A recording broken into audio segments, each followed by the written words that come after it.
I should tell you that the first class that I taught, there was only one student in fine arts, just one. And if you look at the way that the school has evolved now, I mean, there are hundreds, if not thousands, of people trying to get in. At the time, you had to persuade people to choose to come to NCA rather than to go to the Punjab University across the road. I think the faculty was intrinsic to its success. We had, after Professor Sponenberg, who actually laid down this new philosophy, the Mayo School of Arts was very much like the British had the schools, which were like the same in Calcutta, in Bombay, and Chennai. But this was the idea that no, a modern art school had to evolve in a far more visionary manner, that you had to subscribe to 5,000 years of history that you had, but also push it into the 20th century. And we didn't realize at that time that this was a very revolutionary idea. After Sponenberg left, after 3 years, Shakir Ali took over, and much more subdued person, but also the kind of person who was well aware of what the philosophy needed to be.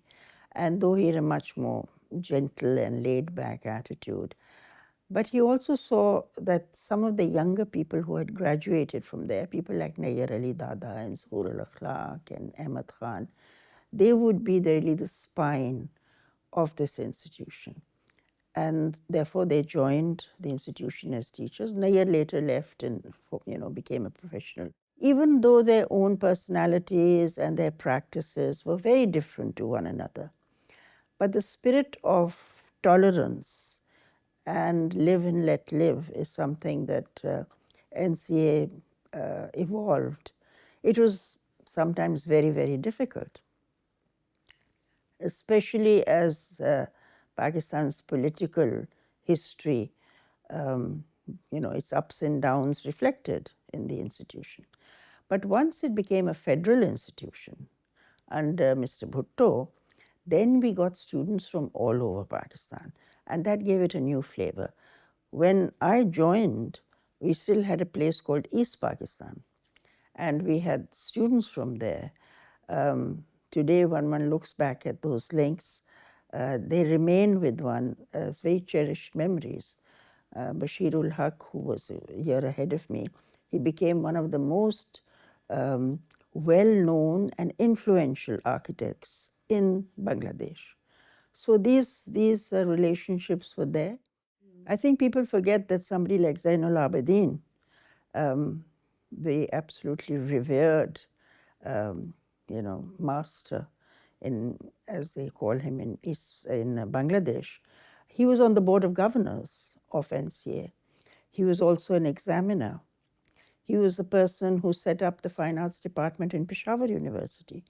He was very much a presence in Lahore and in Karachi, for that matter. He had an official position. He was in the Department of Films and Publications of the government. And therefore, he had the authority to effect and influence policies in the arts and in the curriculum. And I think he brought a wealth of knowledge of craft, which was something that was very dear to him. Sponenberg and Shakir Ali both were people who really believed in the history of craft and the fact that the crafts had something to offer to contemporary art making. I think very often people think erroneously that art and culture exists somewhere in a silo, and it is not affected by what happens. Pakistan's political and social history is totally intertwined with its cultural expression. You cannot think of the repression that happened in a particular period without finding that there are parallels in poetry, without finding that there are parallels in painting, in sculpture. The first miniature studio opened at NCA when NCA became NCA in 58. And then after, when Haji Sahib became far too old, then Sheikh Shujaullah from the Royal Court of Alwar in Rajasthan, he was invited and he taught. But it was just one of the, crafts side of painting. I think it was Zuhur al-Akhlaq who first saw the potential when he was a student in England and, looked at what was the miniatures that we very often didn't see, the quality of miniatures we didn't often see here. So I still remember the day he came to me and he said, we should get Bashir to allow the students to do something individual. So of course I went and I sort of persuaded Bashir, who became the next in line after Sheikh Shujaullah, that, I think it's time that your senior students did something originally. So the first group of 4 female teachers, students, they did themes that were original. The following year, more of them were encouraged.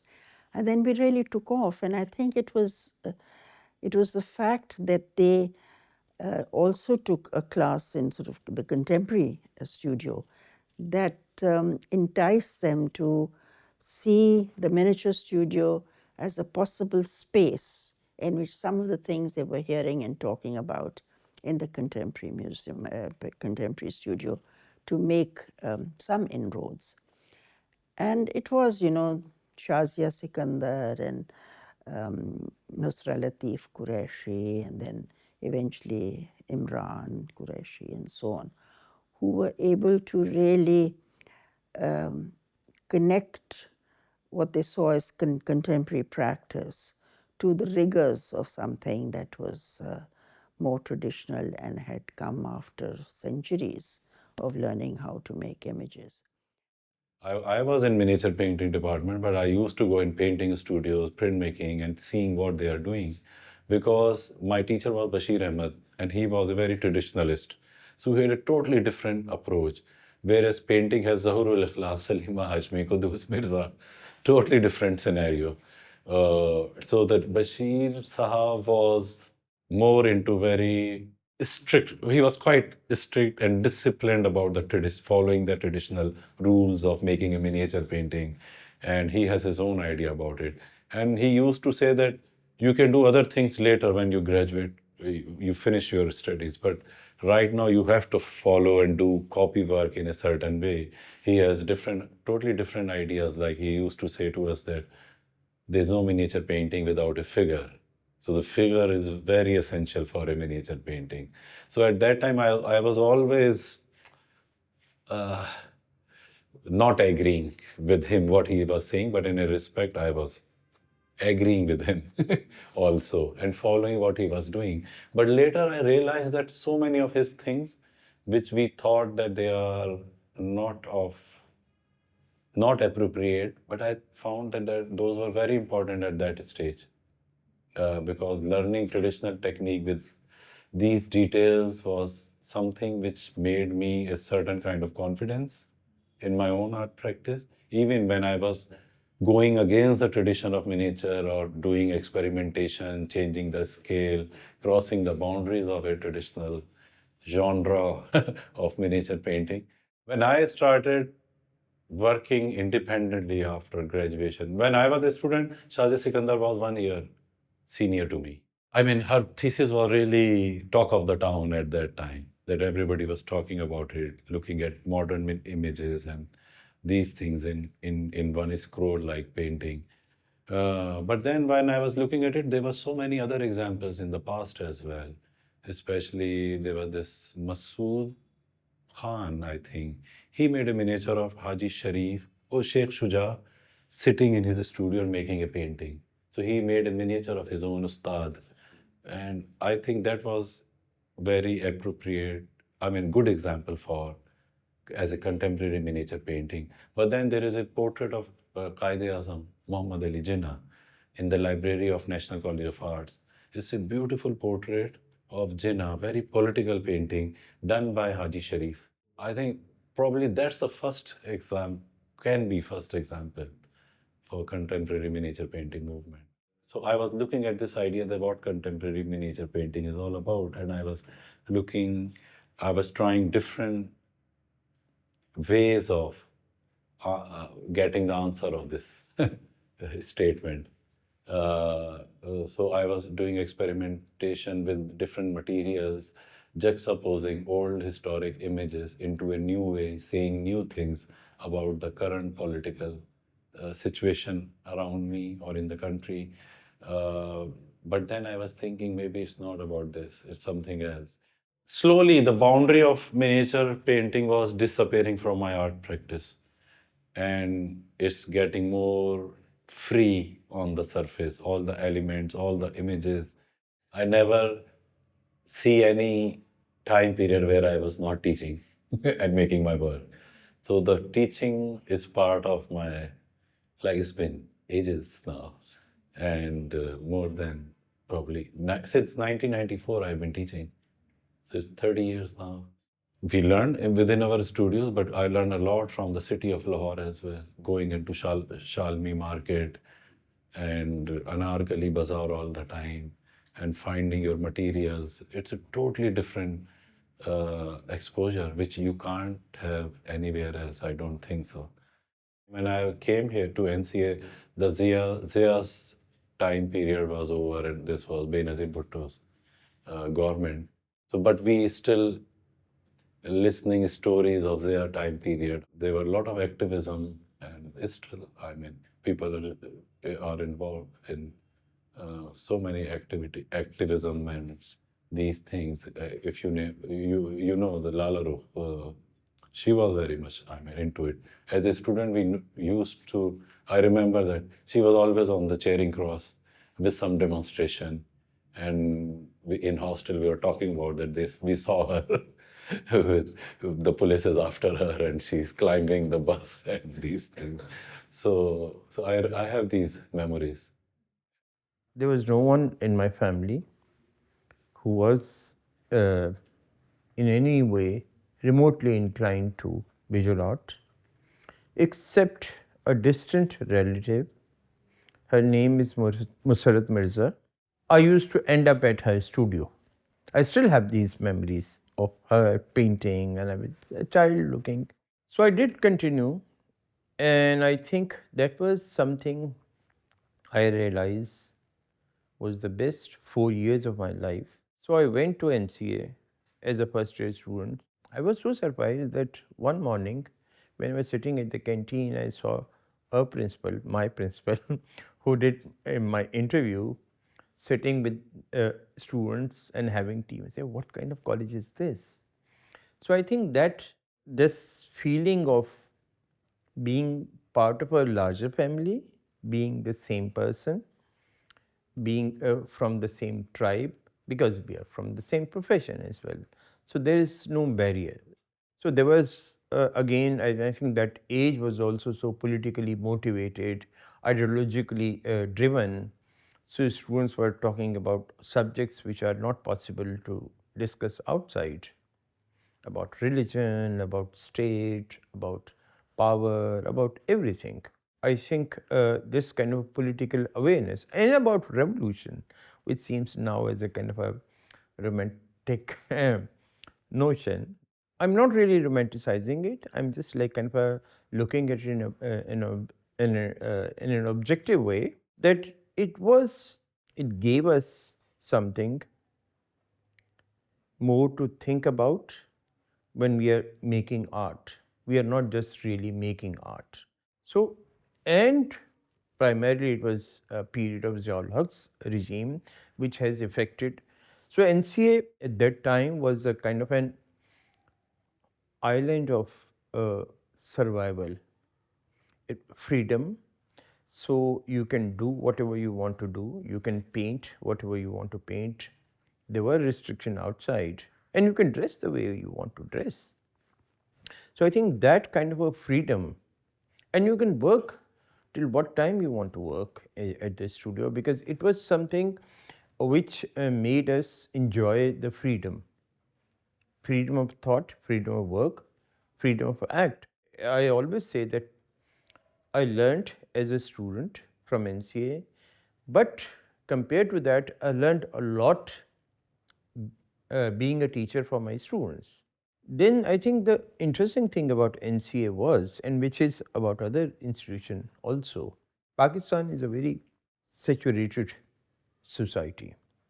So there is a language hierarchy, there's a class hierarchy, there's an ethnicity hierarchy.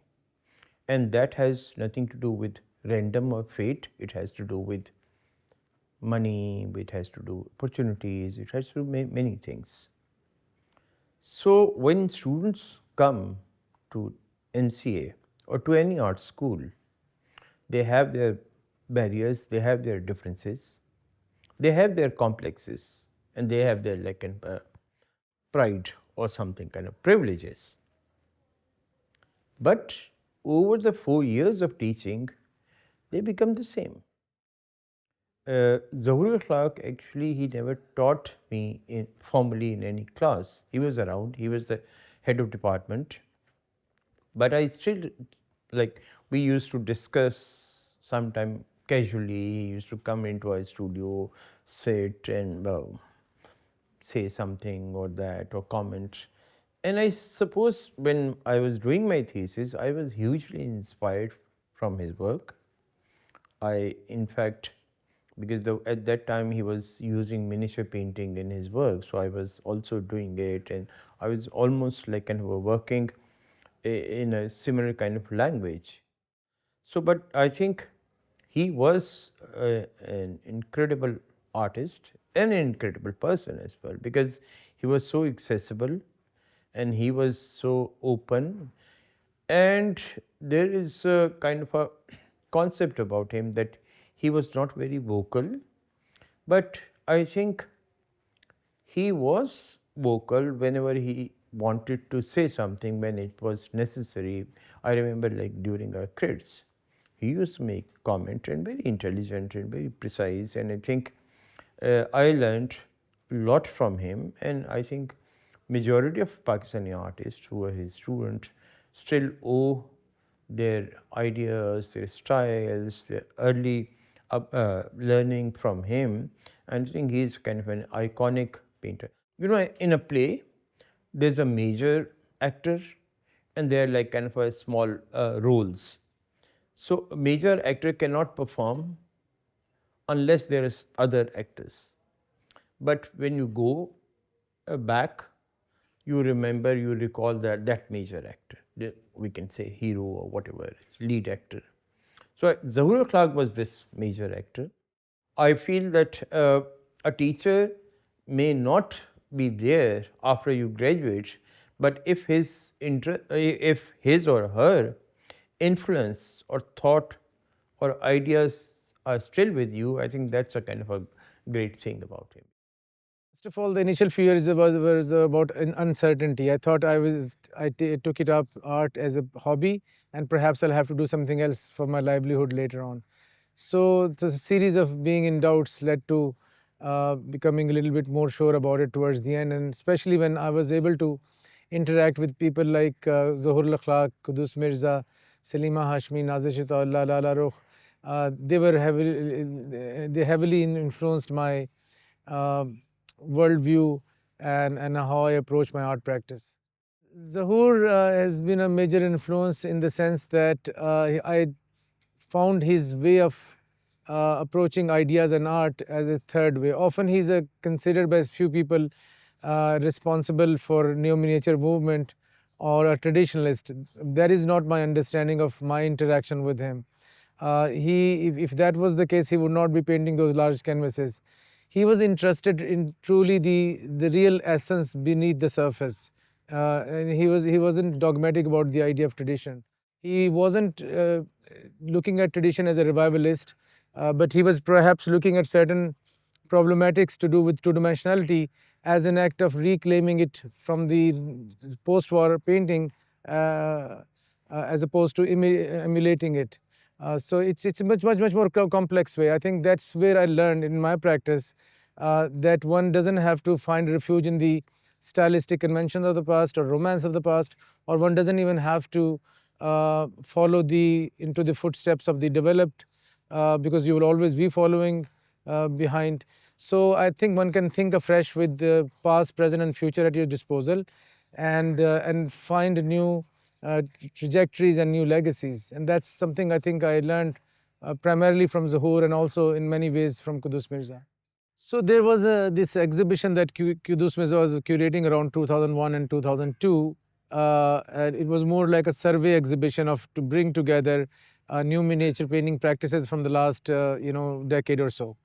So I told him I'm not the right fit for it because I have opposed that conceptually, that trend. Or I mean, though I do acknowledge it as one of the most significant trend and movement to have emerged from Pakistan, but I had intellectually, conceptually, I had some issues with it. So, but he said that whatever your concerns are, maybe you can address that in the work that you will contribute for this exhibition. So I came up with this work, which looks like a Mughal emperor's portrait from distance, and something that is expected of me as an artist from South Asia, not just from abroad, from outside, but the expectation within Pakistan. So I presented what is expected of me, and then you are up close. The micro details reveal what I would like to show to my audience, which are the immediate surroundings, the miniaturized version of billboards, large-scale billboards from Lahore at that time. Dichotomy and a paradox in a work is really became a kind of a conceptual and formal framework for many works to follow. So the work really, I Love Miniatures, the work called I Love Miniature really emerged from this idea and desire to have the freedom that the artists and creative practitioners from the global north would enjoy.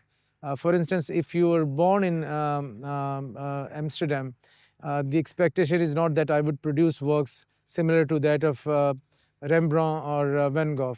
But if you're born in South Asia or Cairo or Delhi or cities from the global north, the global south, then suddenly the expectation is that the work produced by those artists have to resemble the stylistic convention of the past. But at least it's an easier thing to relate to. So therefore it becomes an easy way to sell. It becomes very tempting. It becomes very tempting to sell your otherness through these kind of representations. Unless you take a subversive route. So that's precisely what I did. So I Love Miniature is a beginning of this subversive strategies that I have taken in my practice for years to follow.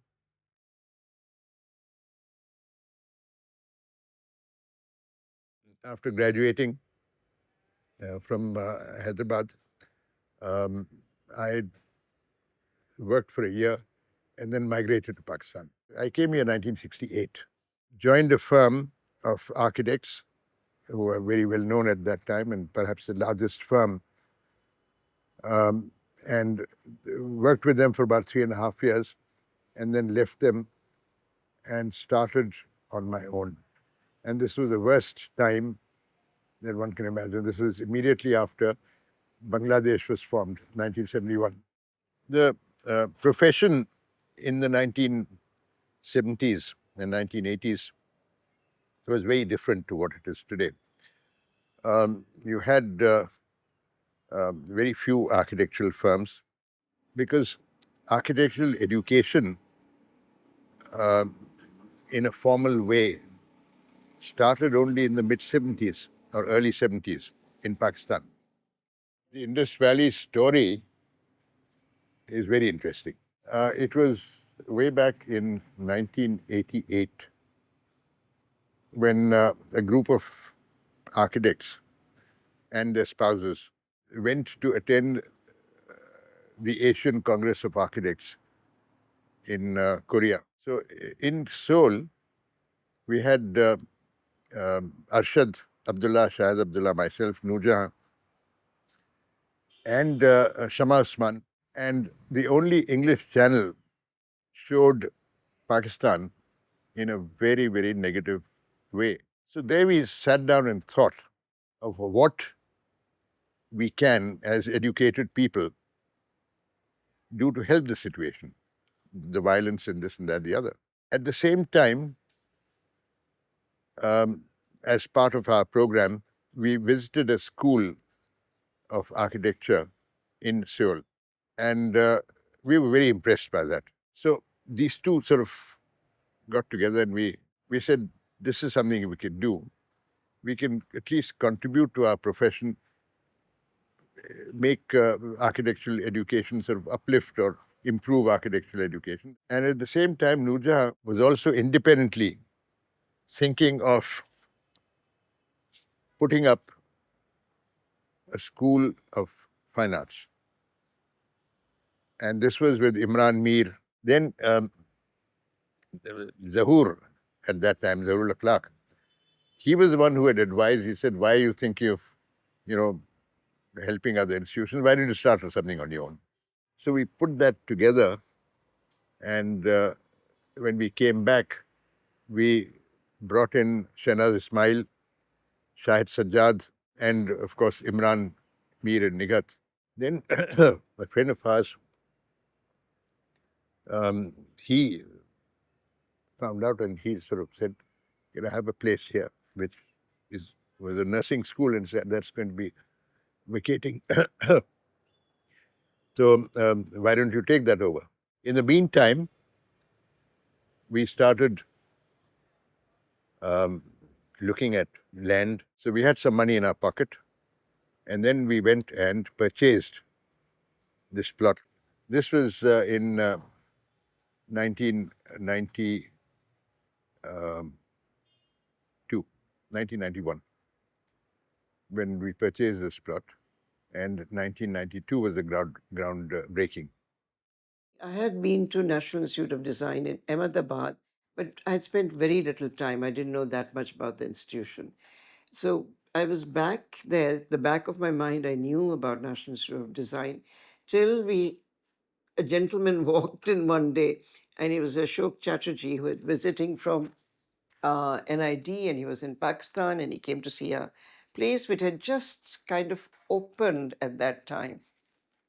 He was very excited, and he said, why don't you come and visit and see what we're doing? And we were setting up. The foundation here was already had begun, and he said, come and see. It's a very good course that we have. And so here I took with me a head of the design department, architecture, fine arts, and myself, and we went to visit NID, and spent quite a bit of time, and right next to the School of Baroda School of Arts, because we wanted the students to actually, and that's what we got from them, which was very important, is that they should spend in the third year, go into a village and work with any craft and bring that in.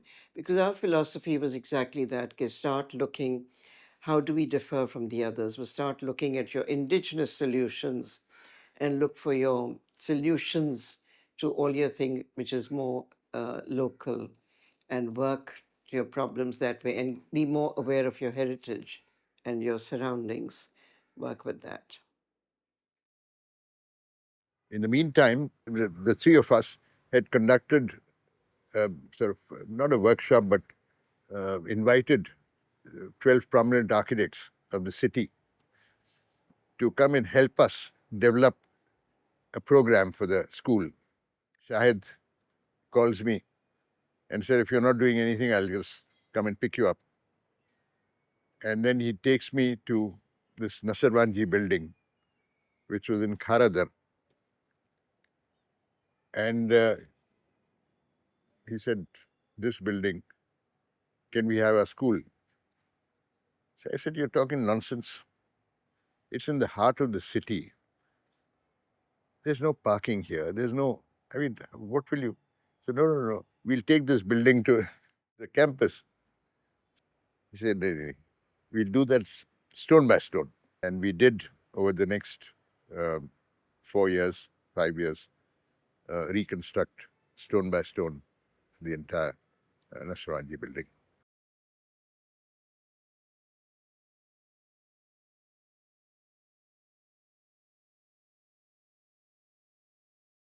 I graduated in 1981, and alongside when I came back to Pakistan, I got involved with art education as well. In 1998, Karachi University approached me to set up an art department, which I did, and stayed there till 2021. Well, I think You know, it's from at around 1940. Punjab University was the main place where Anna Mulka Ahmed used to head it. And so I think, you know, people like Anna Mulka Ahmed, Shakir Ali, and Salima Hashmi, I would say these are three people who've been key people in changing art education. Anna Mulka Ahmed had a very interesting style. She was a very strong personality. And I think a lot of artists were, you know, in a new country, developing an art that speaks your language was, I think, very interesting. And there's been this combination of, instead of becoming westernized in the art, there's been this very easy way of absorbing and changing and adapting by absorbing things from outside. And then Shakir Ali had his own, you know, he studied abroad, but he brought back a very different, and his style of teaching, I remember asking Bashir Mirza, you know, we keep hearing about what a brilliant teacher he was. How did he teach? What did he say? And he said he didn't say anything. He would just walk around, look at your work, and if he thought you were going the right direction, he would nod. And if he felt you were goofing up, he would say, try again, or try something different. Well, Karachi University was, ironically, it was a very large university, and it represents, the student body represents people from all over Pakistan. So it's very multicultural in that sense. It's a very dynamic environment. But it was the last state university to have an art department. And one of the reasons that was given was because of religious student groups who might resist it. And I think attempts were made in 91 and in 71, earlier than that, with Ali Imam. But it was the right time. And rather than just an art department, it was an art and design department, because Karachi being a kind of cultural center as well as an industrial city, so it made more sense. So that's how it started. Well, initially it didn't have architecture. It was meant to be industrial design, textile, graphic design, fine art, Islamic arts was added, and art history. But then the architects approached the Vice Chancellor and said, we think there should be architecture as well, although there was already NED and Dawood and Indus. But anyway, it was added to the course. I was there in the 70s. 80s became a very different time. The student activism, then it was all during Ziaul Haq's time, all student activities was officially closed. But of course, it didn't finish. They just went underground, but were very visible to people who knew. We also had the rangers stationed over there to keep the peace. So it's I think what you learn at Karachi University is less in the classroom and more in the whole environment. Even when I was a student, I felt, you know, it's like being in a metaphor of Pakistan when you're at the university. So from point of view of art and architecture and design, I think you're never very far from society, because you're engaging with students of many different disciplines.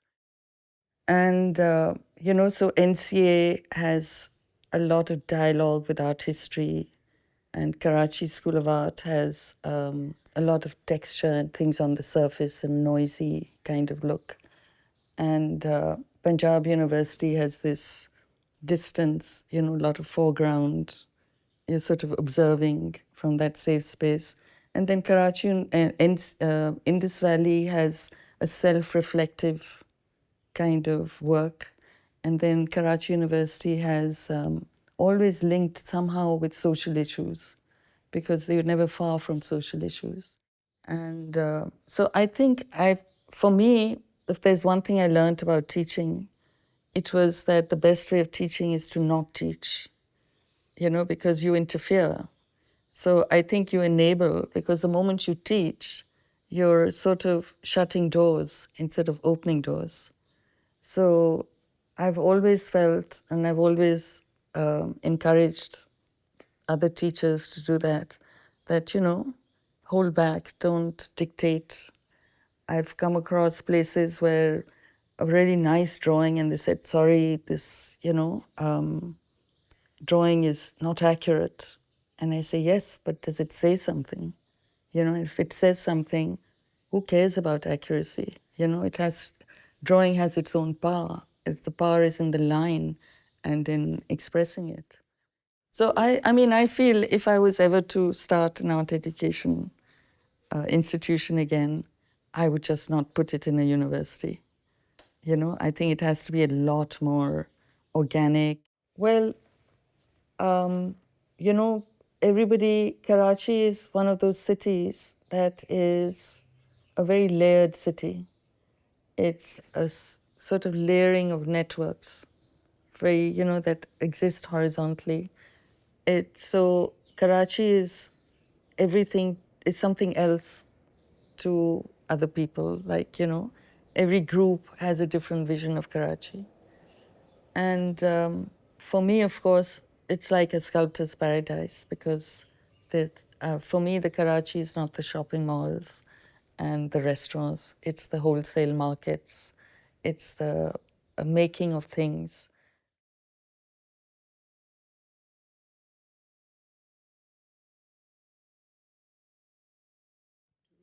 I think if one was to have a School of Art and Design at BNU, there was no point in retracing steps. There was no point in going over and over what had already been done before. I was lucky because there was a team already in place. Rashid, Rana, Huma Mulji, Sophie Ernst, Julia Ahmed had already been working for about 6 months trying to hammer out something that could justify a new school. And so when I was put in charge, I think they must have felt, oh my God, a dinosaur. But pretty soon after the first couple of discussions, I said, no way, we have to talk about the 21st century. When I decided to step down as dean, and Rashid Rana took over, you still had, somebody whose own practice was so forward-looking, and so on. And I think it has been wonderful in forging links in South Asia. So I think putting ideas down on paper for BNU and its vision, especially for its School of Visual Arts and Design and its programs, was a really an important juncture in my career as a maker or as a creative practitioner, because it resolved many ideas at a macro level in my head, ideologically, conceptually, which later on informed my practice as well. And since then, I think both kind of practices have gone hand in hand, from initially BNU curriculum being very interdisciplinary, my own practice being that way, and then most recently it being very transdisciplinary and multidisciplinary. Both my practice and I think what many of my colleagues believe in terms of the ethos of the program.